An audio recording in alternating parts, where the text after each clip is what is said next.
que Macron dissolveu o parlamento francês e quais os efeitos dessa medida? Você deve ter visto que nesse domingo, 9 de junho, o presidente da França, Emmanuel Macron, decidiu dissolver a Assembleia Nacional do país e convocar eleições antecipadas para o legislativo. A primeira pergunta que deve ter surgido na cabeça de muita gente é: tá bom, mas ele pode fazer isso? E a resposta é sim. Pra gente que é brasileiro e vive numa república presidencialista, às vezes não faz muito sentido, mas a França é uma república semi-presidencialista e a Constituição dá ao presidente essa prerrogativa em momentos de crise ou de instabilidade política. Tá lá no artigo 12 do Código de Leis do país. E olha, isso não é algo raro, aliás. Aconteceu recentemente no Reino Unido, no último dia 30 de maio, quando o primeiro-ministro Rishi Sunak também dissolveu o parlamento britânico com a permissão do rei Charles III, que é o chefe da monarquia, e convocou eleições para o próximo dia 22 de junho. Outros países também já passaram por isso, casos de Portugal, Espanha e Grécia, por exemplo. Mas vamos voltar para a França. As perguntas seguintes aqui no nosso raciocínio para tentar entender esse movimento do Macron são: por que ele tomou essa decisão e por que exatamente agora? O partido de Emmanuel Macron foi um dos grandes derrotados na eleição do Parlamento Europeu nesse último final de semana. E aqui, atenção, não confundir. Existe o Parlamento Europeu, que é o poder legislativo da União Europeia, e os parlamentos de cada um dos países. São coisas diferentes. O Macron dissolveu o parlamento da França, não o parlamento europeu que acabou de ser eleito. Mas vamos para o cenário dessas eleições no Parlamento Europeu. Elas confirmaram um movimento que já era esperado: o avanço da extrema-direita. Na França, por exemplo, o Rassemblement National, desse campo mais extremista e liderado pela ultradireitista Marine Le Pen, teve o dobro de votos da Aliança Liberal que é lançada pelo presidente Macron. Na Alemanha, que é a maior economia da União Europeia, o Partido Social Democrata do premier Olaf Scholz registrou o pior resultado da sua história, ficando em terceiro lugar, atrás das siglas de direita e de extrema direita.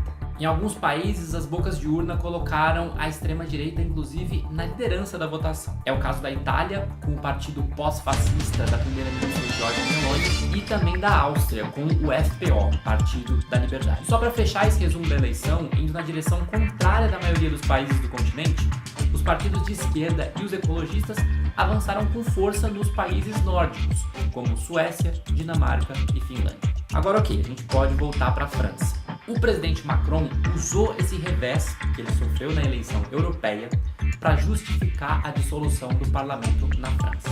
Aqui um trechinho do discurso dele. Les partis d'extrême droite, qui ces dernières années se sont opposés à tant d'avancées permises par notre Europe, qu'il s'agisse de la relance économique, de la protection commune de nos frontières, du soutien à nos agriculteurs, du soutien à l'Ukraine, ces partis progressent partout sur le continent.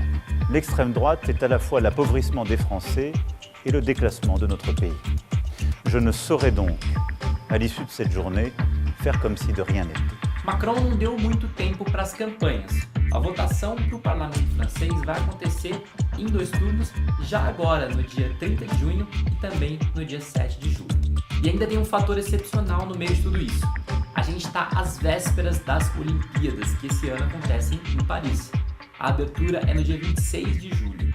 E a prefeita de Paris, Anne Hidalgo, inclusive criticou a decisão de Macron, dizendo que essa dissolução pouco antes dos Jogos é algo realmente perturbador.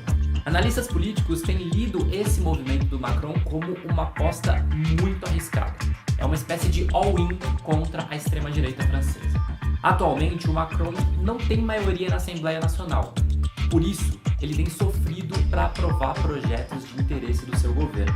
Das duas, uma: ou ele pode reverter esse cenário ou fortalecer ainda mais a extrema-direita. Se o partido de Marine Le Pen sair vitorioso nas eleições legislativas, eles vão ter o poder de eleger um novo primeiro-ministro.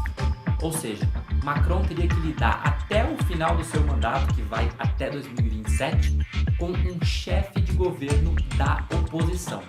Atualmente, quem ocupa esse cargo é o seu aliado, Gabriel Attal, de 35 anos. E foi exatamente isso que aconteceu na última vez que o parlamento francês foi dissolvido, lá em 1997. Naquele ano, o presidente de direita, Jacques Chirac, antecipou as eleições, mas foi a esquerda quem saiu vitoriosa. e Chirac acabou forçado a governar com os seus rivais socialistas até o final do mandato. De qualquer maneira, se isso acontecer, Macron e o seu partido também podem atingir algum lucro político, segundo os analistas. Vou te explicar por quê. A ideia é que, com um primeiro-ministro de extrema-direita, o grupo político de Marine Le Pen pode ficar mais exposto, sofrer mais pressão popular e, assim, acabar se enfraquecendo até a próxima eleição presidencial, que, como eu disse, vai ser em 2027.